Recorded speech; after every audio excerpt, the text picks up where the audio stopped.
थोडक्यात सांगायला गेलं तर शिवशंकरांची जी काही आराधना आपण या काळामध्ये करतो आपली फलित ठरते आणि ती शिवशंकरांपर्यंत पोहोचते. त्यामुळे हा महिना अत्यंत महत्वाचा महिना आहे. शिवशंकरांची आराधना म्हणजे जेव्हा शिवतांडव स्तोत्र लिहिलं गेलं होतं रावणांकडून, ते सुद्धा ह्याच महिन्यात लिहिलं गेलं होतं. कारण ते प्रमुख पंचायतनाचे आपण असं म्हणू शकतो सीट चेंज होत राहतात. मग त्याच्यामध्ये ते प्रमुख पंचायतनामधून प्रमुखला येतात. ते प्रमुखला आल्यानंतर त्यांची जेवढी जास्ती आराधना त्यावेळेमध्ये होऊ शकते तेवढंच आपल्याला त्याचे आशीर्वाद त्यांचे प्राप्त होऊ शकतात किंवा ते प्रसन्न होण्याचे जास्ती त्यावेळेस चान्सेस असतात. बरं, मला आणखीन एक विचारायचं होतं की आपल्या देवाऱ्यामध्ये जर का पिंड नसेल तर चालू शकतं? तुम्ही अयोध्येचे प्रभू श्री राम पाहिले असतील तर सेम ती त्या कलर मधली, म्हणजे ती शिला शाळीग्रामचीच आहे. अच्छा. त्याच्यामध्ये स्वयंभू श्री विष्णू असतात. गुरुजी, ही 108 मंत्रांची नामावली जी आहे ती कुठे आपल्याला मिळू शकते? शिक्षण घेत आहेत किंवा ज्यांचं करिअर उत्तम व्हावं म्हणून ज्यांचे प्रयत्न चाललेत, काही जणांचं पोस्टिंग बऱ्या ठिकाणी व्हावं असं वाटत असतं, तर त्यांच्यासाठी कुठलं व्रत तुम्ही सांगाल? नमस्कार मंडळी, चहाची कॉफी स्मिता बरोबर या इन्फॉर्मेटिव्ह गप्पा सत्रामध्ये पुन्हा एकदा सगळ्यांचं अगदी मनापासून स्वागत आहे. श्रावणामध्ये कुठली व्रतवैकल्य करावी, देवाची कशी आराधना करावी ज्यामुळे आपल्याला फलप्राप्ती होऊ शकते, याकरिता आपल्याबरोबर वेदमूर्ती गुरुजी कौस्तुभ जोशी आहेत आणि आपण त्यांचं स्वागत करूया. आजचा विषय खूप महत्त्वाचा आहे, तो म्हणजे श्रावणामध्ये आपण कुठली व्रतवैकल्य करावीत. नमस्कार गुरुजी. नमस्कार दत्तगुरु. खूप छान वाटलं तुम्ही आमच्या स्टुडिओमध्ये आला, कारण खूप दिवस झाले आपलं कोऑर्डिनेशन होत नव्हतं आणि फायनली आज ते आपण जमवलेलं आहे. श्रावण येतो आहे आणि मला असं लहानपणापासून आमच्या घरामध्ये सुद्धा ना माझी आई वगैरे खूप देवाचं करणं किंवा श्रावण आलाय म्हटल्यानंतर पारायण सुरू करणं वगैरे हे सगळं करायची किंवा करते अजूनही, आणि सत्यनारायण घालायचं वगैरे हे माझं एक असतं. पण श्रावणामधली कुठली अशी व्रतवैकल्य आहेत जी करायला हवीत ते आपण जाणून घेऊया. पण ती श्रावणात केल्याने आपल्याला त्याचे खरोखर कसे फायदे मिळतात इथपासून सुरुवात करूया. हो नक्की. सर्वात प्रथम तर श्रावणामध्ये म्हणजे श्रावण हा मास का महत्वाचा आहे, कारण की या श्रावणाच्या मासामध्ये आपण बघाल तर श्रावण मास येण्याच्या आधीच आषाढ जो काही मास असतो तो संपतो आणि त्याच्यामध्ये येणारी जी आषाढी एकादशी असते ती शेवटची एकादशी असते आषाढ महिन्यातली. त्यावेळेला देवशयनी एकादशी सुद्धा तिला म्हणतात. त्यावेळेला भगवान श्रीहरी जे असतात ते भगवान श्रीहरी योगनिद्रेत जातात. योगनिद्रेमध्ये गेल्यानंतर ते भगवान शिवांचे म्हणजे शिवशंकरांची आराधना करायला सुरुवात करतात, कारण की त्यांची जी ताकद आहे किंवा त्यांची जी शक्ती आहे ती कायम राहावी म्हणून. मग त्यावेळेमध्ये जो काही हा ब्रह्मांडाचा हातभार असतो तो सगळा काही शिवशंकरांकडे येतो आणि त्यावेळेला त्यांची जी ताकद असते किंवा त्यांची जी आपण आराधना करतो त्यावेळेमध्ये ती जास्ती फलित ठरते, कारण की त्यावेळेला शिवशंकर पूर्णपणे जी ध्यान निद्रा असते त्यातून ते निघालेले असतात आता. कारण या पिरियडमध्ये आषाढी एकादशी पर्यंत शिवशंकर हे ध्यान निद्रेमध्ये असतात. त्या ध्यान निद्रेमधून निघून श्रीहरी ध्यान निद्रेत जातात आणि शिवशंकर जे ध्यान निद्रेतून बाहेर निघतात. मग त्यावेळेमध्ये जे काही केलेले कर्म असते ते जास्तीत जास्त आपल्याला फायदेशीर ठरतं किंवा आर्थिक दृष्ट्या किंवा आपल्या एखादी जे काही कार्य आहे ते प्रगतिशील होत नसेल तर त्याच्यामध्ये सुद्धा ते फायद्याचं ठरतं. किंवा थोडक्यात सांगायला गेलं तर शिवशंकरांची जी काही आराधना आपण या काळामध्ये करतो ती आपली फलित ठरते आणि ती शिवशंकरांपर्यंत पोहोचते. त्यामुळे हा महिना अत्यंत महत्वाचा महिना आहे आणि नक्कीच या महिन्यामध्ये आणखीनही काही घडामोडी भरपूर झालेल्याच आहेत. जसं ह्याच महिन्यामध्ये शिवशंकरांनी ज्यावेळेला आपण बघाल शिवपुराणामध्ये आहे याचं वर्णन, शिवशंकरांची आराधना म्हणजे जेव्हा शिवतांडव स्तोत्र लिहिलं गेलं होतं रावणांकडून, ते सुद्धा ह्याच महिन्यात लिहिलं गेलं होतं. रावणाची जी आराधना होती ज्यावेळेला आपण ऐकली असाल ही कथा आहे, शिवशंकरांचा कैलास उचलला होता, हे सुद्धा ह्याच टाइमामध्ये झालेलं आहे. त्यामुळे रावणापासूनच आपण म्हणूयात श्रावण मासामध्ये केले जाणारे व्रत किंवा अनुष्ठान शिवशंकरांचे जे काही आहेत ते सुरुवात झालेले आहेत. त्यामुळे ह्या कालावधीमध्ये शिवशंकर सगळ्या पृथ्वीचा किंवा पूर्ण ब्रह्मांडाचा हातभार सांभाळतात, कारण विश्वरूपामध्ये शिवशंकर सुद्धा आहेत. त्यामुळे ह्या मासामध्ये जास्तीत जास्त त्यांची आराधना किंवा पूजन आणि अनुष्ठान केले जाते. पण म्हणजे शिवशंकराचंच आपण जास्तीत जास्त व्रतवैकल्य जे असतात त्याच संदर्भातली करावीत की आणखीन सुद्धा काही आहेत बाबा? नाही, शिवशंकरांचीच जास्तीत जास्त करावी, कारण ह्या कालावधीमध्ये मी नक्कीच सांगितलं की शिवशंकरांचं जास्ती लक्ष आपल्याकडे असतं. जे काही, कारण आपण जसं म्हणतो आता खंडोबा असतील आपल्या पूर्ण महाराष्ट्राचे कुलदैवत आहेत, आपण एक त्यांना पिता समान मानतो. जसं आपलं कुलदैवत किंवा कुलदेवी. आता कुलदैवत एका प्रकारचे आपले वडीलच आहेत. तसेच त्याप्रमाणे ज्यावेळेला शिवशंकर पूर्ण पृथ्वीचा भार सांभाळतात, त्यावेळेला ते वडिलाप्रमाणे होतात. हं. आणि ज्यावेळेला ते वडिलाप्रमाणे होतायत, त्यावेळेमध्ये नक्कीच आपण त्यांची जास्तीत जास्त आराधना केली पाहिजे. हं. इतर देवांची आपण नक्कीच करतच राहतो. समजा आपण शिवशंकरांची आराधना करतोय, तर त्याच्यामध्ये आधी आपण गणपतींना बोलवणारच. बरोबर. नवग्रहांचं पण पूजन करणार, हां. पृथ्वीचं पण पूजन करणार, सूर्यनारायणाचं पण करणार. हं. आणि मग शिवशंकर हे जे मुख्य देवता आहेत त्यांच्याकडे जाणार. नक्कीच पंचायतन देवतामध्ये ते येतात. त्यामुळे प्रमुख पंचायतन देवतांची पूजा करून मग आपण शिवशंकरांकडे जाणार. हं, हं. त्यामुळे शिवशंकर प्रमुख पंचायतनामध्ये श्रावण मासामध्ये प्रमुखला येतात. हं, हं. कारण ते प्रमुख पंचायतनाचे आपण असं म्हणू शकतो सीट चेंज होत राहतात. हां, हां, हां. मग त्याच्यामध्ये ते प्रमुख पंचायतनामधून प्रमुखला येतात. हं. आणि ते प्रमुखला आल्यानंतर त्यांची जेवढी जास्ती आराधना त्यावेळेमध्ये होऊ शकते, तेवढंच आपल्याला त्याचे आशीर्वाद त्यांचे प्राप्त होऊ शकतात. किंवा ते प्रसन्न होण्याचे जास्ती त्यावेळेस चान्सेस असतात. हं. भरपूर जणांचा असा अनुभव आहे. माझ्याच एक इष्टमित्र आहेत. हं. म्हणजे माझे सहकारीच आहेत गुरुकुलमधले. हं. ते अनुष्ठान करायचे, रुद्र अनुष्ठान. हं. त्यांचं खूप व्यवस्थित रुद्र अनुष्ठान असायचं. संध्या जप झालं त्यांचं, हं. त्यानंतर त्यांच्याकडे एक छोटंसं शिवलिंग होतं. हं. नर्मदेश्वराचं. त्यांनी हं. नर्मदा नदीमधून आणलं होतं तसं. हं. त्याच्यावर ते अभिषेक करायचे, रुद्र अभिषेक करायचे आणि व्यवस्थित त्यांचा रुद्र अभिषेक झाला. त्यानंतर ते संथा वगैरे द्यायला झाले. हं. एके दिवशी नेमकं काय झालं, की ते रुद्र अभिषेक झाला त्यांचा हं. आणि झाल्यानंतर ते त्यांना काहीतरी असा त्रास होऊ लागला. छातीमध्ये त्यांना ठसका येऊ लागला, कफ होऊ लागला. वरती गेले, झोपले. झोपल्यानंतर अचानकच त्यांच्या स्वप्नामध्ये शिवशंकर आले. हो. असं त्यांनी सांगितलं आम्हाला. त्यानुसार आम्हालाही पहिले वाटलं ही गोष्ट खरी आहे की नाही. हं. त्यानंतर त्यांचा जो काही तो आजार होता बरा झाला, लगेच बरा झाला. म्हणजे ते डॉक्टरांकडेही गेले नाही, काहीही गेले नाही. त्यांनी महामृत्युंजयाचा जाप पण केला त्यानंतर. परत त्यांचं नित्यनेमाने संध्या म्हणजे एवढ्या आजारपणाने चालू ठेवली. आम्ही जे बघितलं होतं म्हणजे आम्ही त्यानंतर सुट्टीसाठी घरी गेलतो गुरुकुलनंतर. त्यानंतर जे आम्ही त्यांचं तेज पाहिलं, ते खरोखर एकदम वेगळं तेज होतं. हं, हं. त्या व्यक्तीकडे पाहिल्यानंतर जे वाटतं, की खरोखर एक बदल झालेला आहे, तेजाचा बदल झालेला आहे. त्या हं. व्यक्तीचं राहणीमान म्हणजे गुरु आहेत ते आमचे, त्यामुळे त्यांचं राहणीमान वगैरे त्यांचं एकदम बदललेलं होतं. हं. आधी आजारपण आलं, पण महामृत्युंजयाचा जाप आणि नक्कीच शिवशंकरांच्या कृपेमुळे त्यांचं पूर्णपणे शरीर असू द्या किंवा तेज असू द्या एकदम बदलण्यात आलं. हं. कुठलीही पावडर किंवा आपण जे काही मेकअप म्हणतो ते नसताना सुद्धा फक्त गायत्रीचा जप आणि शिवशंकरांचं अनुष्ठान श्रावण मासातलं. त्यामुळे हं. त्यांच्यामधला एवढा बदल आला. पण जप केल्याने, देवाची आराधना करून सुद्धा आपल्या मनातली जी इच्छा आहे, ती हं. पूर्ण होऊ शकते म्हणजे श्रावणामध्ये. हो, नक्कीच. आणि कारण ज्यांना पॉसिबल नाहीये बाबा व्रत करणं, लहान मुलं असतात, तर त्यांच्यासाठी छोट्या-छोट्या काही अशा गोष्टी आहेत का, की आपण त्यांना सांगू शकतो, की एखादा जप कर किंवा काय कर? हो, उत्तम आहे ना. एक लहान मुलांसाठी खूप सुंदर आद्य शंकराचार्यांनी रचित एक स्तोत्र आहे. बरं. शिवपंचाक्षर स्तोत्र आहे. हं. सुंदर स्तोत्र आहे ते एकदम. ते स्तोत्र जरी पठण केलं तरी खूप छान आहे. म्हणजे आता ओम नमः शिवाय हं. आपण हे जे शिवपंचाक्षर मंत्र आहे हा हं. ओम नमः शिवाय. हं. ह्या पंचाक्षरी मंत्राचा एक अक्षराचा श्लोक आहे आणि असे त्याच्यात 6 श्लोक आहे. 5 श्लोक त्यातले आहेत श्लोक आणि 6वा श्लोक ही फलश्रुती आहे. बरं. त्या फलश्रुतीचा अर्थ पण आपल्याला मिळून जाईल लगेचच तिथे. पण नक्कीच लहान मुलांकडून जसं आपण संध्याकाळी शुभम करोती म्हणून घेतो. हां, हां. त्याच प्रकारे जर का आपण ते स्तोत्र म्हणून घेतलं म्हणजे शुभम करोती झाल्यानंतर, तर तेही श्रावण महिन्यात मुलांना अभ्यासामध्ये किंवा मुलगा जर का चिड करतोय, जास्ती हां. करून हे प्रॉब्लेम भरपूर आहेत. हो. मस्ती करतो, चिड करतो. अशा बाबतीतले त्रास त्याचे कमी होतील. कारण त्याच्यामध्ये पूर्ण वाक्यच आहे, नागेंद्रहाराय त्रिलोचनाय भस्मांगराकाय महेश्वराय नित्याय शुद्धाय दिगंबराय तस्मै मकाराय नमः शिवाय. हं. शेवटला ते जे काही नमः शिवाय येते ते आल्याने सारखं त्याचं पठण करून तो ऑटोमॅटिकली चेंज होत जाईल. हं. जो कोणी आपलं त्यामध्ये असं काही नाही. लहान मुलींनी पण म्हटलं आणि मुलांनी पण म्हटलं तरी चालेल. बरं. स्तोत्र संस्कृतमध्ये आहे त्यामुळे थोडंसं कठीण जाईल पण नक्की येईल. बरं आणि हे YouTubeवर अवेलेबल हो, आहे नक्की. कुठेही? हो, सगळीकडे Google म्हणजे ते वगैरे. ऐकलं तरी आपल्याला त्याचे तेवढे हो, बेनिफिट्स मिळू शकतात नक्की, ना? नक्की 100%. कारण सुरुवातीला ते पाठांतर होणं किंवा इंग्लिश मीडियमला जात असल्यामुळे ते मराठी वाचता न येणं, संस्कृत वाचता न येणं हं, असे हं. खूप सारे इश्यूज असतात. नाही जर का आपण आई-वडिलांनी आजकाल प्रत्येकाच्या घरात टीव्ही आहेत, ब्लूटूथ स्पीकर आहेत. त्यामुळे हं. त्याच्यावर जरी आपण लावून संध्याकाळच्या वेळेला आजकाल भरपूर जण संध्याकाळच्या वेळेला हं. जेवढे काही दिवाबत्ती चाललेली असते, त्यावेळेला घरात कुठे ना कुठेतरी भजन वगैरे लावलेले असतात.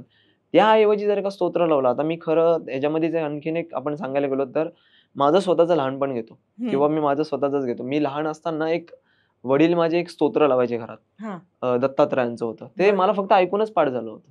म्हणजे ते लागायचं आणि ते लागून ऐकूनच मला पाठ झालेलं होतं. म्हणजे असं काही वेगळं मला एफर्ट्स त्यात टाकायलाच लागले नाही. लागले. नक्कीच ऐकून सुद्धा फळ तेवढंच मिळेल. उलट अधिक म्हणेल मी, कारण की त्याच्याने मुलांना ऐकून ऑटोमॅटिकली मुलं बोलायला लागतात. मी भीमरूपी जे स्तोत्र आहे ते सुद्धा असंच झालंय पाठ. बर. ते सुद्धा असंच म्हणजे ऐकून ऐकून हो. आपले हा आणि मुलांची स्मरणशक्ती खूप चांगली असते लहानपणामध्ये. जसं व्यक्ती मोठा होत जातो, एक टीनेज म्हणूयात किंवा आपण 17 वर्षाच्या वरती जात जातो. त्याच्यानंतर ती स्मरणशक्ती थोडीशी कमी होते, चुकीच्या गोष्टींकडे वळणं होतं. त्यावेळेला मग ते भगवंत वगैरे कळून येत नाही. हा पण लहानपणापासूनच संस्कार असतील तर त्याला नक्कीच ते येऊन जाईल हा. आणि तेवढाच फायदा मिळेल 100% ऐकून लहान मुलं सुद्धा. ऑब्झर्वेशन पण खूप छान करतात, त्यांची हम्म. एकाग्रता चांगली असते, नक्की. त्यामुळे हे पॉसिबल होऊ शकतं. हम्म. मला तुमचंही कौतुक वाटतं, तुम्ही अगदी लहान वयामध्ये या क्षेत्रामध्ये यायचं असं ठरवलं हम्म. आणि ऋग्वेदात तुम्ही 8 वर्ष शिक्षण घेतलं आणि आता तुम्ही शिकवता सुद्धा आहात. हो. तर खरंच कौतुक आहे तुमचं. आणि तुमच्या घराण्याची परंपरा वगैरे असं काही नाहीये ना? नाही बिलकुल हो. नाही. पण तुम्ही खरंच खूप छान पद्धतीनं तुमच्या मी Instagram अकाउंटवर जेव्हा मी बघितलं तर तिथे तुम्ही इतकं छान सोपे उपाय आणि इतकं व्यवस्थित एक्सप्लेन करून सांगितलं होतं. हम्म. म्हणूनच माझी इच्छा होती खरं तर तुम्ही यावं. दत्तात्रयांची कृपा. पण आता हे श्रावणामध्ये स्त्रियांनी हम्म. ज्या सौभाग्यवती आहेत हम्म. त्यांनी कुठलं असं व्रत करावं ज्यामुळे घरात सुख समृद्धी नांदेल किंवा शांतता लाभेल घरामध्ये? त्यांनी म्हणजे श्रावणाच्या मासामध्ये नक्कीच सोमवारचं व्रत करावं. बरं. जे 4 सोमवार येतील श्रावणातले. आता सध्या अधिक मास नाहीये. हा नुसता एकच सोमवार आहे. म्हणजे एकच मासाचा सोमवार आहे.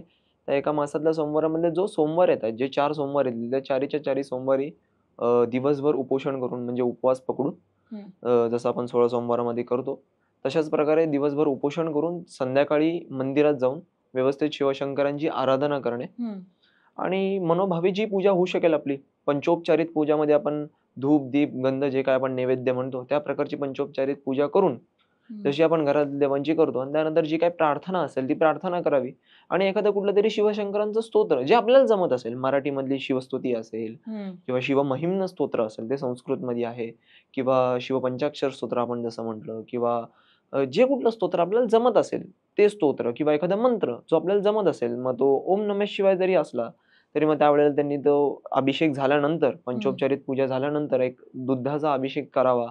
किंवा पंचामृताचा अभिषेक केला तरी खूप छान. पंचामृताचा अभिषेकाने जो लोक जास्ती प्रसन्न होतात शिवशंकर. पंचामृताचा अभिषेक करावा. त्यानंतर एखादं स्तोत्र पठण करावं बसून. स्तोत्र पठण झाल्यानंतर 108 ची नामावली आहे आपल्याला गुगल इत्यादीवर मिळून जाईल किंवा आजकाल पुस्तकं सुद्धा अवेलेबल आहेत. ती 108 ची जी नामावली आहे ती नक्की पठण करावी. ती महत्वाची आहे. की रोज पठण करायची की दर सोमवारी? दर सोमवारी. आणि घरी केलं तरी चालेल हे? हा, घरी केलं तरी चालेल, हरकत की नाही. मंदिरात जाऊन करायचं?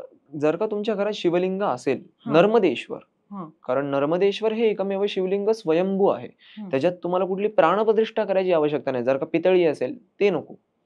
जर का घरात नर्मदेश्वर शिवलिंग नसेल तर मग तुम्हाला नक्की हे मंदिरातच जाऊन केलं पाहिजे वेळ काढून.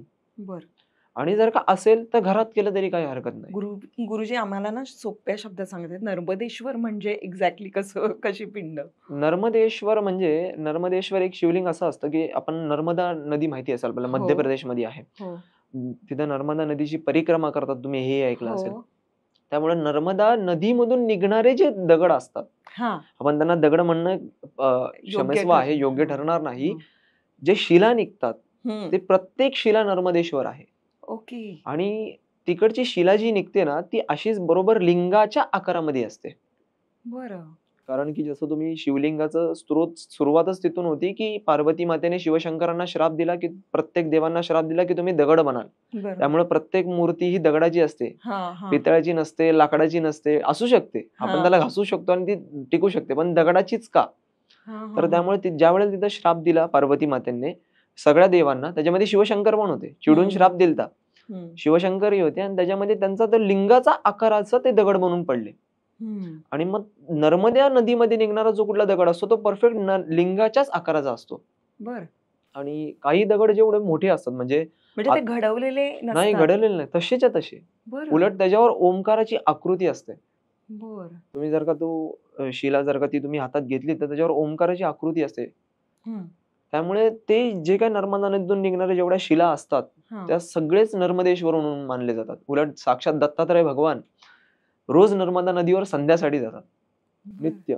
म्हणजे काशीला जातील, काशीला स्नान करून नर्मदेला येतील, नर्मदेला स्नान करून गिरणारला जातील. अशा प्रकारच्या ह्याच्यामध्ये जेव्हा ते फिरत असतात तेव्हा स्वतः ते नर्मदा नदीतले जेवढे हे आहेत, शिला आहेत, त्याला स्वतः दत्तात्रयांनी स्पर्श केलेला आहे. प्रत्येक शिलेला. आणि नर्मदा नदीची स्त्रोत ही शिवशंकरांपासूनच आहे. कारण नर्मदा नदी ही शिवशंकरांची पुत्रीच आहे. त्यामुळे नर्मदा नदीतून जो काही शिला निघते ती शिला स्वयंभू असते. त्याच्यामध्ये तुम्हाला प्राणप्रतिष्ठा करण्याची आवश्यकता नाहीये. किंवा दुसरी कुठली पितळाची असेल किंवा एखाद्या तुम्ही दुसऱ्या कुठल्या चुना पत्थर आपण जो काही म्हणतो त्याची जर का घेतली तर त्याच्यामध्ये तुम्हाला प्राणप्रतिष्ठा करावी लागेल. ओके. ह्याच्यामध्ये प्राण आणण्याची गरज नाही. आपण म्हणजे जो शिवांचा जो प्राण आहे तो ऑलरेडी त्याच्यात आहे. बर. म्हणजे ही अशी नर्मदेश्वरची पिंड आपण जर असेल तर ती घरामध्ये चालू शकते. हो. प्राणप्रतिष्ठा न करता हो. आपण ती आपल्या मंदिरामध्ये ठेवू शकतो, हो, देव्हाऱ्यात पण ठेवू शकतो. नियमाच्या अनुसार. नियमाने म्हणजे काय नियम नियम? आता नियम म्हणजे कसं तर कोणीतरी पूर्णच घर बंद करून जाऊ नये किंवा त्याची पूजा करताना सोवळ्यातच करावी. अच्छा. आता त्याच्यामध्ये स्त्रीचं समजा मासिक पाळी असेल तर शिवू नये स्त्रीनी. ते काही असेच नियम आहेत जे प्रत्येक जण करू शकतं. आता आजकाल नर्मदेश्वर शिवलिंग घरात आणणारे व्यक्ती तेच असतात जे की त्यांच्या घरात किमान 10-15 लोक राहतायत. कारण की त्यांना माहिती असतं की जे नियम काय आहेत. ज्या वेळेला आपण नर्मदा नदीवर जाल त्यावेळेला तुम्हाला ऑटोमॅटिकली कळेल तिकडचं जे सराउंडिंग आहे ते सांगतात की काय काय नियम आहेत. पण जर का आपण तिथून ते नर्मदेश्वर शिवलिंग आणतोय तर आपण ऑलरेडी आपलं मन बनवतो की नको घेऊन चाललोय तर तेवढे आपल्याकडून नियम झाले पाहिजे. त्यापेक्षा सोपा मार्ग हा जे मंदिरात जाऊन करणं वेळ काढून. म्हणूनच भगवंतासाठी वेळ काढावाच लागतो. हो. आपण आजकाल चॅटिंगसाठी वेळ काढतो किंवा इतर गोष्टींसाठी वेळ काढतो. तर नक्कीच भगवंतासाठी थोडासा वेळ काढून मंदिरात गेलेलंच उत्तम राहील. कारण प्रत्येकाला सवड नाही पाळता येणार. बरं, मला आणखीन एक विचारायचं होतं की आपल्या देव्हाऱ्यामध्ये जर का पिंड नसेल तर चालू शकतं? हो. हा, म्हणजे कारण इव्हन माझ्या देव्हाऱ्यात सुद्धा मी पिंड नाही ठेवलीये. प्रत्येक देव असणं गरजेचं नाही आहे. खरं तर शास्त्राप्रमाणे काय सांगितलंय, प्रत्येकाच्या घरात फक्त 3 देवता असाव्या. आता त्या 3 देवता कुठल्या आहेत? सर्वात प्रथम अन्नपूर्णा माता, द्वितीय बाळकृष्ण आणि गणपती. या 3 देवांच्या व्यतिरिक्त कुठलेही देवता नसावेत. जर का तुम्ही नित्य पूजा करत नसाल सवळ्यामध्ये आणि जर का तुम्ही नित्य करताय तर शिवलिंगच पाहिजे तर ते नर्मदेश्वरच पाहिजे. आणि शालिग्राम पाहिजे तर ते शालिग्रामच पाहिजे. जे नेपाळ मधल्या नदीतून निघणार तेच शालिग्राम पाहिजे. शालिग्राम म्हणजे श्री विष्णूंचं जसं आपण आता शिवशंकरांचं शिला म्हटली तशीच ती श्री विष्णूंची शिला. ती जेट ब्लॅक कलर मध्ये असते. तुम्ही हातात घेतल्यानंतर असं जे काही असं म्हणाल तुम्ही असं जे काही कंकण म्हणतो आपण किंवा आपण म्हणूयात त्याला शिला म्हणूयात ती शिला पाहिलेलीच नसेल. तुम्ही अयोध्येचे प्रभू श्री राम पाहिले असतील तर सेम ती त्या कलर मधली. म्हणजे ती शिला शालिग्रामचीच आहे. त्याच्यामध्ये स्वयंभू श्री विष्णू असतात. त्यामुळे देवघरात हे एवढेच देव असावे 3.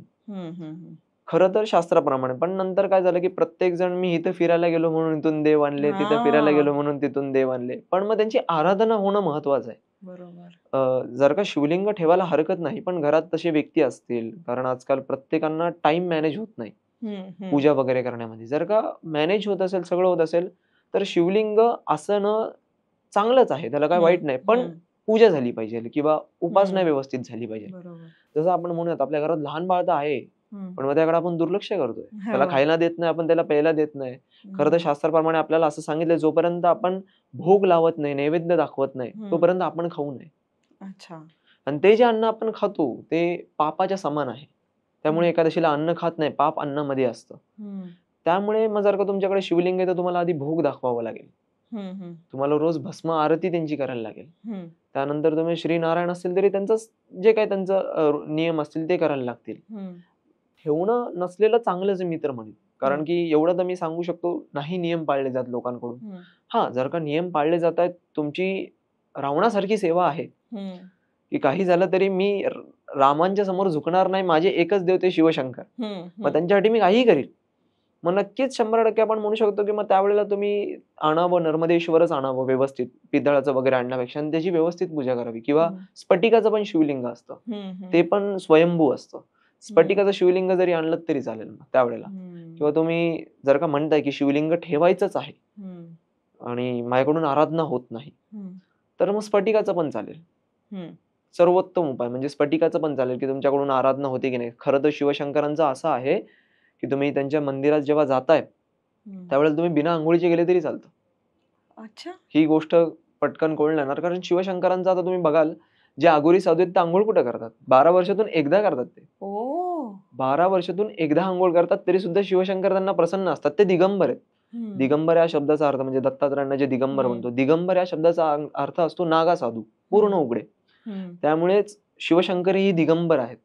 त्यांच्या फोटोमध्ये तुम्हाला फक्त ते वाघाचं हे दिसेल त्यांना, पण तेही दिगंबर आहेत. त्यामुळे जसे माझे स्वामी नागा साधू आहेत, तसे आम्ही पण नागा साधू. त्यामुळे शिवशंकर असे देवता आहेत, की तुम्ही कसेही असू द्या. तुम्ही लाख पापा केले, ठीक आहे, चालेल, हरकत नाही.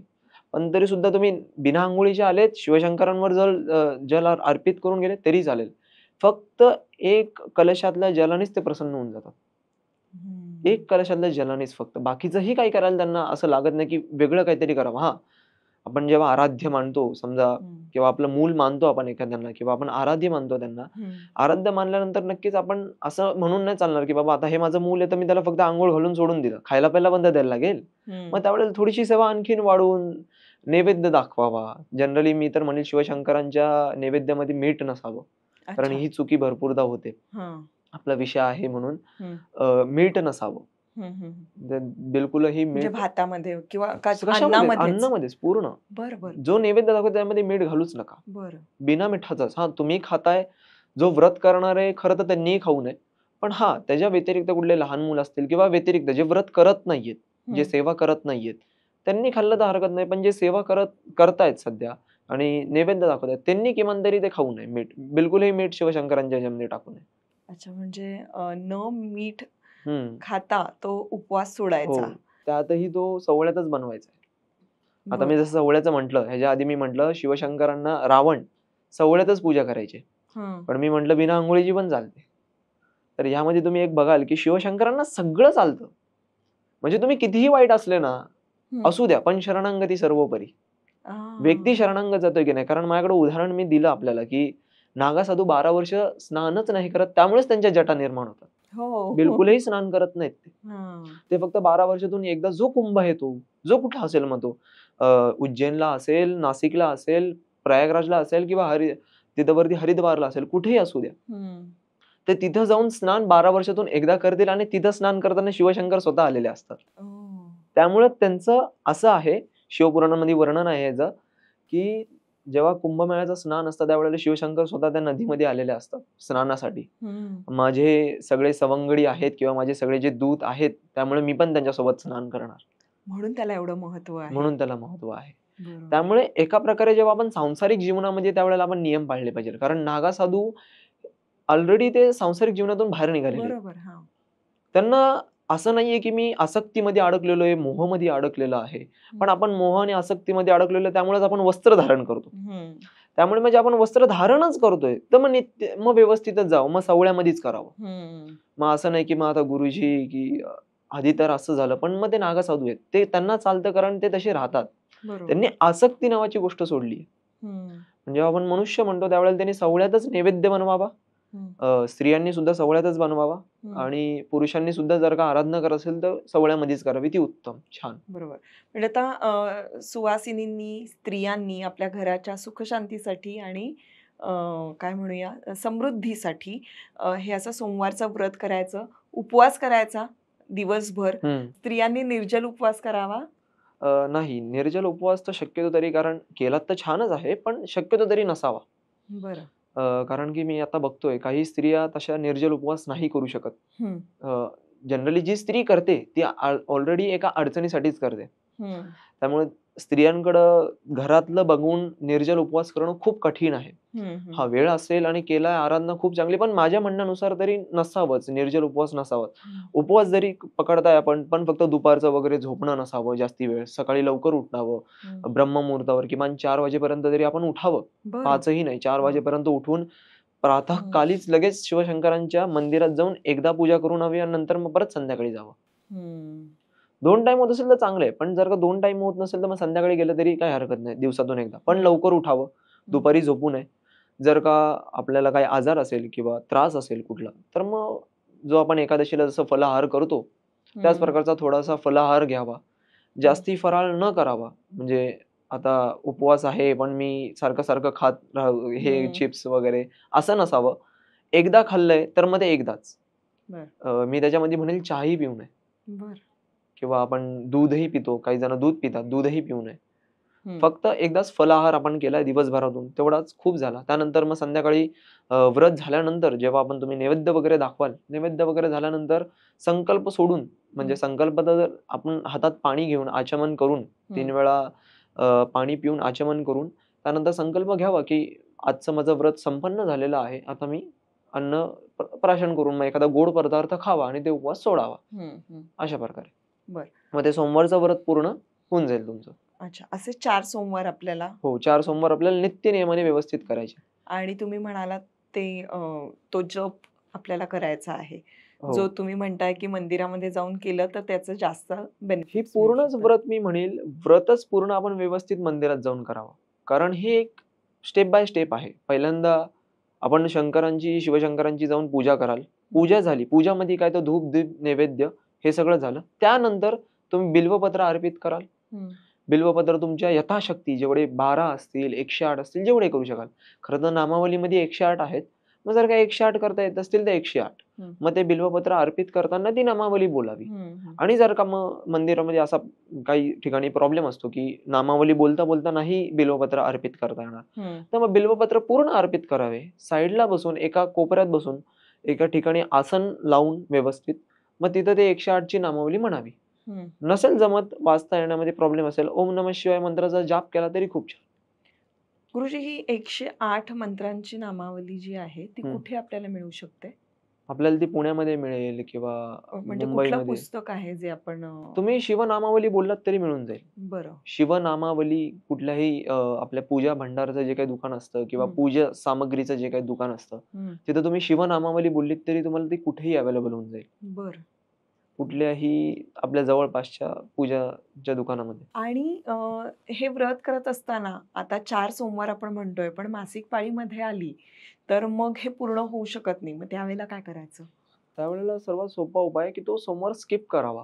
हां. आणि त्याच्या पुढचा सोमवार घ्यावा. मग तो समजा सोमवार इथून जरी गेला म्हणजे श्रावणातून जरी गेला तरी काही हरकत नाही. कारण की ह्या व्रताचं उद्यापन असं काही मोठं नाहीये, की म्हणजे गुरुजींना बोलूनच उद्यापन केलं पाहिजे. त्यामुळे असं काही मोठं उद्यापन नाहीये. ह्याच्यामध्ये मासिक म्हणजे आपण जे म्हणू शकतो मानसिकरित्या तुम्ही जे काही करू शकताय.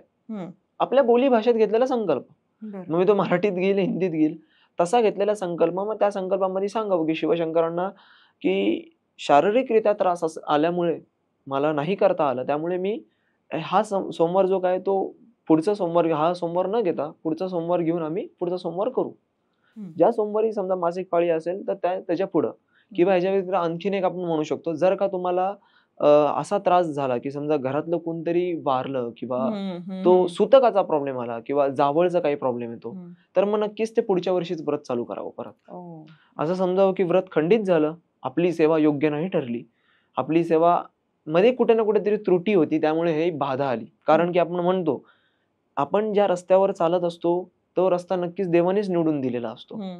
देवाला जर का सेवा करून घ्यायची, तो देव स्वतःहून करून घेईल. आणि जर का आपल्या नशिबातच नसेल, कर्मातच नसेल, तर मग देव काही ना काहीतरी बाधा टाकणार. काय सांगता तर ती परीक्षाही असेल, की तुम्ही पुढच्या वर्षीपर्यंत श्रद्धा ठेवताय की नाही, नाहीतर मग नाही आता ह्या वर्षी झालं, मी पुढच्या वर्षी करणार नाही. ती श्रद्धाही असेल किंवा कुठे ना कुठेतरी तुमच्याकडून दोषही झाला असेल. पण मग हे सगळं विचार न करता जर का तुम्हाला असं काही मासिक पाळी येत असेल तर नक्कीच एक सोमवार स्किप करून करावा. पण जर का एखादं सुतक वगैरे आलं तर नक्कीच पुढच्या वर्षी सुरुवात करावी.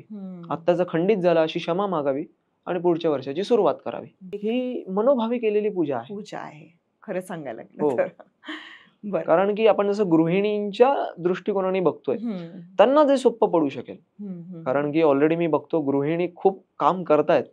आधीच मुलाला सांभाळायचंय, मग त्याला स्कूलमध्ये सोडायचंय आणि एवढं सगळं करून मग आराधना करायची, परत संध्याकाळी जायचंय. कारण मी याच्यामध्ये सांगितलेलं आहे. कसं असतं संध्याकाळच्या वेळेमध्ये नेमकं गृहिणींना प्रॉब्लेम हा असतो, की त्यांचे पती वगैरे जॉबवरून घरी येणार असतात. स्वयंपाकाची वेळ असते. स्वयंपाकाची वेळ असते. परत घरात एकटी गृहिणी असेल, मनात मनोकामना असेल शिवशंकरांची, मग तेवढं मॅनेज झालं पाहिजे. पण जर सपोज पिंड नसली तरी सुद्धा घरामध्ये आपण ही नामावली वाचली हां, तरी चालेल ना? छान. मी तर म्हणतो रोज वाचा श्रावणामध्ये. रोज वाचा. त्याला काय मी जर का वाचायला गेलो, मी स्वतः वाचायला बसल्यानंतर माझी सवय झाली आहे. त्यामुळे मला नुकते 5 मिनिट लागतात. म्हणजे एकदम स्पीडमध्ये म्हटलं तर. बरोबर. आपण जर का हळू-हळू गेलात तर 15 मिनिटं तरी लागतील. बरोबर. ग्रेट.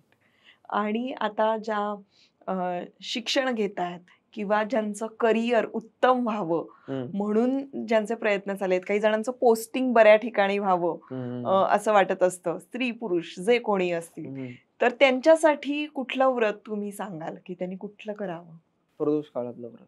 बरं, ते कसं असतं? प्रदोष काळातलं व्रतही संध्याकाळीच केलं जातं. म्हणजे प्रदोष काळ हा महिन्यातून 2 वेळा येतो. बरं. श्रावणामध्येही तो 2 वेळा येतो. हं. प्रदोष काळाजवळ तुम्ही मरेस्तोवरही करू शकता बरं. आणि प्रदोष काळाजवळ श्रावणातही करू शकता. नक्कीच ते त्या वेळेत केलं तर अधिक छान. म्हणजे अधिकस्य अधिक फळ म्हणायला गेलं तरी काही हरकत नाही.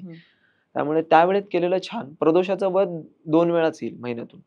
ते प्रदोष काळ म्हणजे कसा, तर तो प्रदोष काळ संध्याकाळी लागू होतो. बरं.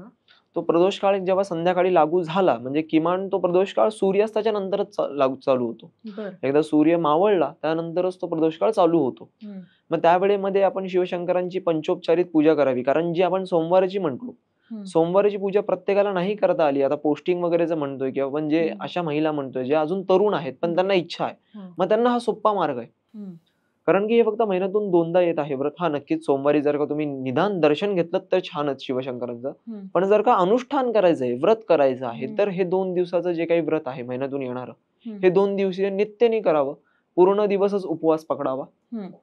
ज्या दिवशी प्रदोष असतो हो, ज्या दिवशी प्रदोष असेल त्या दिवशी पूर्ण उपवास पकडावा. निर्जलच पकडावा नक्कीच. निर्जल उपवासच पकडावा. जर का काही स्त्रियांना शारीरिकरित्या काही त्रास असेल तर नाही पकडला तरी हरकत नाही. पण मग फलाहार कमी करावा. आणि ह्या पूजेमध्ये सुद्धा तसंच आहे. फक्त ह्या पूजेमध्ये मी नक्की म्हणेल शिवपंचाक्षर स्तोत्र नक्की म्हणावं. बरं. ते जास्ती महत्वाचं आहे. कारण हे संध्याकाळचं व्रत आहे आणि शिवपंचाक्षर स्तोत्र याच्यामध्ये जास्ती महत्वाचं आहे. बरं. कारण शिवपंचाक्षर स्तोत्राची सुरुवातही प्रदोष काळापासूनच झाली होती.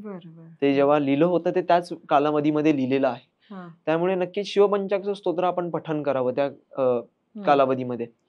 या व्यतिरिक्त जशी आपण आधी सोमवारच्या व्रतामध्ये जशी पूजा सांगितली, त्या प्रकारची पूजा करावी. म्हणजे पंचोपचारित पूजा आपण जी म्हणतो, धूप, दीप, तूप जे काही आपण म्हणतो त्या प्रकारची पूजा करावी, नैवेद्य वगैरे दाखवून.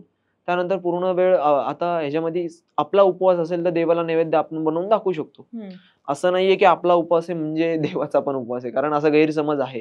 आम्ही उपवास धरलाय म्हणजे देव आहे, असं काही नाहीये. ते जे काही आहे ते बनवलेलं आपण स्वतःच्या हाताने बनवलेलं छान आहे भोग. तो भोग जो काही असेल, नैवेद्य असेल तो दाखवावा. आपण नाही खाल्ला तरी तो एखाद्या गायीला नैवेद्य द्यावा. ह्याच्यामध्ये जसं आपण 16 सोमवारामध्ये पण हे व्रताचं आहे, चूरम्याचे लाडू म्हणतात. चूरम्याचे लाडू म्हणजे गूळ आणि तुपाला एकत्र करून बनवलेला लाडू असतो तो. आता तुम्ही गुजरात साईडला पण एक चूरम्याचा लाडू वेगळा बनतो. तसा लाडू पण जर का रेसिपी माहिती असेल तर छानच आहे. तसा पण इथं सोप्पा सांगितलेला आहे, गूळ आणि तुपाला एकत्र करून. तो चूरम्याचा लाडू 3 लाडू बनवायचे आहेत प्रदोषाच्या काळामध्ये. 3 लाडू बनवलेले हे जे काही चूरम्याचे लाडू आहेत ते एक शिवशंकरांना दाखवायचं आहे, एक आपण स्वतः भक्षण करायचं आहे आणि जो उरलेला तिसरा आहे, एक तो गोमातेला नाही तर ब्राह्मणांना. म्हणजे गो ब्राह्मण संवत्सव जे आपण म्हणतो, एक तर गोमातेला गोमाता भेटल्यानंतर उत्तमच आहे. मी म्हणेल गोमातेलाच द्यावा सर्वात छान. जर का ब्राह्मण असतील तरी छान, त्यात काय असं हरकत नाही. मग हे 3 प्रकारचे लाडूचे नैवेद्य महत्वाचे आहेत प्रदोषाच्या काळामध्ये. ज्यावेळेला आपण काहीतरी मागतोय की माझी पोस्टिंग व्हावी, आपण एखादी इच्छा मागतोय त्यावेळेला की माझं काहीतरी व्हावं, मी एवढी सेवा केली पण माझं काहीतरी हवं. त्यामुळे हे जे लाडू आहेत ते महत्वाचे आहेत नैवेद्यामध्ये. आणि अशा प्रकारची आराधना ही त्यामध्ये महत्वाची आहे.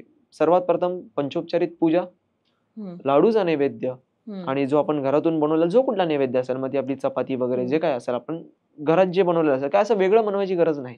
त्याच्यामध्ये गोड धोळाचा नैवेद्य हा लाडूचा ऑलरेडी आहे त्याच्यात. त्यामुळे जे काय असेल ते घेऊन गेलेलं नैवेद्य, कारण नक्कीच तरुण मुली करतायत म्हणजे त्यांना एवढं सगळं जमणार नाही. तुपाचा आणि गुळाचा हा सोप्पा पदार्थ आहे. आणि जर का नैवेद्य जरी नसेल, हे 2 लाडू जरी 3 लाडू जरी बनवून घेऊन गेला तरी छान. मी तर म्हणेल 3 मोजकेच नका बनवून घेऊन जाऊ, आणखीन घेऊन जाऊ. लहान पोरं असतील त्यांनाही द्या. त्यांचेही कुठे ना कुठेतरी मनातून चांगल्या भावना असतील तर त्यांचं पुण्य लाभेल, आणखीन काहीतरी आपलं काम चांगलं होतील. ह्याच्यानंतर हे लाडू वगैरे झाले आपले, म्हणजे जेवढे काही व्यवस्थित पूजा झाली, पूजा झाल्यानंतर मग घरी यावं. तसंच एखादं जर का फलाहार केला तर छानच आहे झोपण्याच्या हम्म. आधी. फलाहार करून दुसऱ्या दिवशी एखादा गोड गोड पदार्थ खाऊन तो उपवास सोडावा. अशा रीतीनं आपण हे प्रदोषाचं व्रत व्रत, करू प्रदोषाचं व्रत. हो, शकतो. प्रदोषाचं व्रत करू शकतो. हा.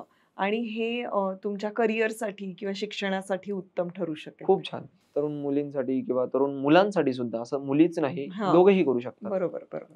लक्ष्मी प्राप्तीसाठी तुम्ही श्रावणामध्ये कुठलं व्रत सांगा? 2 व्रत आहेत लक्ष्मी प्राप्तीसाठी. सर्वात प्रथम 16 सोमवार. ते तर आपण पूर्ण त्याच्यावर आपण बोलूयातच हा. व्यवस्थित सविस्तर स्पष्टीकरणामध्ये. पण दुसरं व्रत असेल मासिक शिवरात्रीचं. बरं. आपल्याला माहिती असेल तर शिवरात्री वर्षातून एकदाच येते. हो. पण नाही, शिवरात्री दर महिन्याला येते. बरं. शिवरात्री दर महिन्याला असते. म्हणजे श्रावणातल्या आता जी शिवरात्री येणार हो. ते व्रत करायचं आपण. असं नाही, पूर्ण वर्षभर करावं लागेल आपल्याला हे व्रत. म्हणजे बरं. मासिक शिवरात्रीचं जे काही व्रत असतं ते आपल्याला एक दिवसीय करून नाही चालत. पण सुरुवात श्रावणापासून करायची हो, का? सुरुवात श्रावणापासून करायची किंवा शिवरात्रीपासून केली तरी चालेल. श्रावणामध्ये केली तर उत्तमच आहे. दोन्ही मास चांगलेच आहेत, जसं बरोबर. आपल्याला जमत असेल. जर का तुम्ही श्रावणातल्या म्हणजे श्रावणातल्या सोमवारांमध्ये जर का ते व्रत आलेलं असेल, म्हणजे मासिक शिवरात्री आलेली असेल, तेव्हाच चालू केलं तर खूपच छान आहे. म्हणजे श्रावणाच्या मासात खूपच छान. त्याच्यामध्ये सुद्धा आपल्याला सर्वात प्रथम तर त्या व्रताची सुरुवात जेव्हा आपण करतोय, म्हणजे घरातली एखादी गोष्ट आपण त्यावेळेला घरातली म्हणजे अशी एखादी गोष्ट जी आपल्याला पण आवडते, खायचा पदार्थ असेल तो, ती आपण दान द्यायची आहे त्यावेळेमध्ये. बरं. किंवा वस्त्रदान देणं महत्वाचं आहे त्या वेळेमध्ये. आर्थिक दृष्ट्या जर का आपल्याला आणखीन चांगलं आपण म्हणू शकतो या महिन्यामध्ये होण्यासाठी, कुठे ना कुठेतरी अशी गोष्ट जी आपल्याला पण आवडते ती आपण एखाद्यांना दान देऊ शकतो. एखादा खाण्याचा पदार्थ असेल, मग तो खाण्याचा पदार्थ एखादा गोरगरिबाला आपण घरात बोलवून अन्नदान केलं. एका प्रकारचं अन्नदानही झालं आणि मनोकामनाही पूर्ण झाली. त्यावेळेमध्ये मी नक्की सांगेल घरातच पूजन करावं मासिक शिवरात्रीचं. बरं. कारण की हे एकदिवसीय आहे आणि एकदिवसीयामध्ये जर का म्हणजे तुम्हाला जाता आलं तर उत्तमच आहे मंदिरामध्ये. पण मासिक शिवरात्रीमध्ये जनरली पूर्ण मंदिरामध्ये गर्दी भरपूर असते. त्यामुळे त्या वेळेमध्ये केलेली पूजा भरपूर मोठी आहे. मोठी याच्यामुळे कारण आता आपण जे 108 नामावली म्हटलं, त्याच्याने एक पळीने आपल्याला तिथे दूध अर्पित करायचं आहे. एक नाम घेऊन. मग त्या वेळेमध्ये आता जसं आपण एक नॉर्मली मंदिरात गेल्यानंतर पूर्ण कलशाने आपण दूध अर्पित करू शकतो. पण जेव्हा 108 वेळा दूध अर्पित करायचंय, ते झाल्यानंतर परत 108 वेळा बिल्वपत्र अर्पित करायचे मासिक शिवरात्रीच्या व्रतामध्ये. त्यामुळे ती पूजन आपण घरातच केलेलं उत्तम. कारण की ह्याच्यामध्ये आपल्या कुठे ना कुठेतरी चुकामुका होऊ शकतात या पूजेमध्ये. आणि महिन्यातून एकदाच करण्यासारखी पूजा आहे. जसे आपण सत्यनारायण करतो, सत्यनारायणाच्या कथेमध्ये वर्णन आहे बघा, की दर पौर्णिमेला ही पूजन करावे सत्यनारायणाचं. त्याच प्रकारे तुम्ही जर का शैव असाल, म्हणजे जसे वैष्णव असतात, ते वैष्णव दर पौर्णिमेला सत्यनारायणचं व्रत करतात. त्याच प्रकारे जे शैव असतात, आता शैव आणि वैष्णव म्हणजे जे शिवशंकरांना मानणारे शैव आणि जे विष्णूंना मानणारे वैष्णव. म्हणजे आता शिवशंकरांमध्ये ते भैरवाला मानत असतील, खंडोबाला मानत असतील, तर ते सगळे शैवामध्ये मोडले गेले.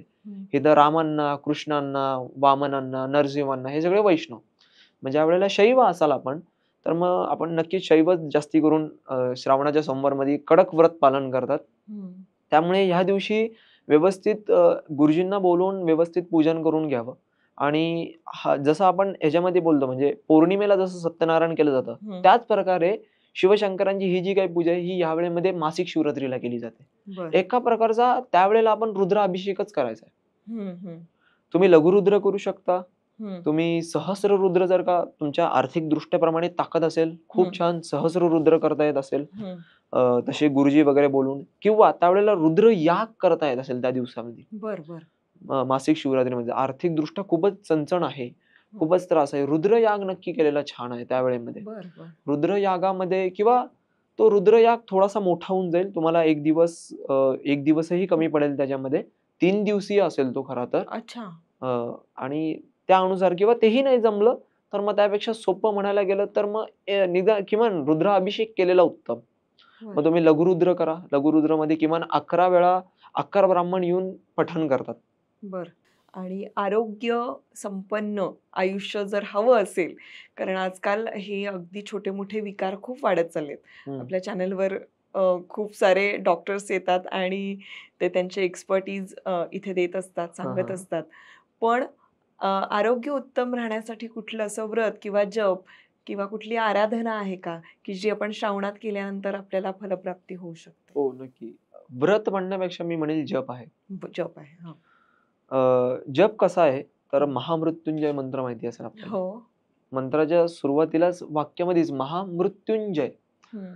शिवशंकर असे देवता आहेत, जेव्हा त्यांचा एक भक्त होता, हं. मी सध्या त्यांचे नाव घेणार नाही, पण त्यांचे जे भक्त होते त्यांना म्हणजे ते आराधना करत होते. एक लहान मुलंच होतं ते. हं. ते आराधना करत होते आणि त्यावेळेला यमदेवता आले, कारण त्यांचा मृत्यूचा काळ जवळ आला होता. हं. हं. यमदेवता आले. आराधना करत असताना त्यांनी शिवलिंगाला गळा भेट घेतली हं. आणि यमदेवता म्हणत होते, "चालायची वेळ झालीये, चला शिवशंकरांना हं. सोडा." हं. आपण जे म्हणतो कालोखी महाकाल, हं. हं. हं. म्हणजे जे काल म्हणजे त्या व्यक्तीचा काल आलेला आहे, काळ आलेला आहे, आता त्यांना घेऊन जाणार आहे. हं. हं. त्यावेळेला शिवशंकर प्रकट झाले तिथं आणि यमदेवताला सांगितलं, जोपर्यंत त्याची आराधना होत नाही तोपर्यंत तू तिला घेऊन नाही जाऊ शकत. हं. हं. त्यामुळे महामृत्युंजय शब्दाचा अर्थ इथं तुम्हाला थोडाफार समजून आला असेल, की हं. म्हणजे मृत्यू न येऊ देणारे, पटकन मृत्यूवर पण विजय मिळवणे. मृत्यूवर पण विजय मिळवणारे असे शिवशंकर आहेत. त्यामुळे तो जर का आपण मंत्र म्हणतात, महामृत्युंजय मंत्राचं दिल्लीमध्ये सुद्धा एका हॉस्पिटलमध्ये, कॅन्सर हॉस्पिटलमध्ये तुम्हाला डी न्यूजमध्ये मिळून जाईल. त्याच्यामध्ये त्यांनी व्यवस्थित काही जणांवर एक टीम वेगळी केली. हं. एका टीममध्ये ज्यांना कॅन्सर होता त्यांना काहीच महामृत्युंजय मंत्र ऐकवला नाही गेला आणि एकांना महामृत्युंजय ऐकवला गेला मंत्र. हं. सतत रोज. हं. त्यांचा कॅन्सर लवकर क्लिअर झाला. हो. महामृत्युंजय मंत्रामध्ये प्रचंड पॉवर आहे. प्रचंड. हं. आणि महामृत्युंजय मंत्र जर का तुम्ही जसं म्हटलात, आजार आहे, घरात काही त्रास आहे, एखादा खूप मोठा रोगराई आहे, हं. किंवा कुठल्याही प्रकारचे रोग असतील, तर महामृत्युंजय मंत्र हा योग्य ठरेल. आणखीन एक असेल तर महामृत्युंजय मंत्राचा जाप करून आपण 11 बिल्वपत्र शिवलिंगावर अर्पित करावे, जे शिवलिंग स्वयंभू असेल. हं. हं. आणि ते जे काही बिल्वपत्र असतील ते आपण भक्षण करावे, म्हणजे खावे. हं. हं. जसं आपण पान वगैरे खातो त्याच हां. प्रकारे, त्याचं काही असं नाही त्यासोबत साखर खाल्ली तरी चालेल. हां. शिवशंकर नक्कीच प्रत्येक रोगाला हरवू शकतात. कोड्यासारख्या रोगाला काढलंय आपण, मी 16 सोमवाराच्या डिटेल माहितीमध्ये आहेच. तुम्हाला मी त्याच्यामध्ये सांगेलच. कोड्यासारखं व्रत आहे, ते व्रत शिवशंकरांमुळे गेलंय.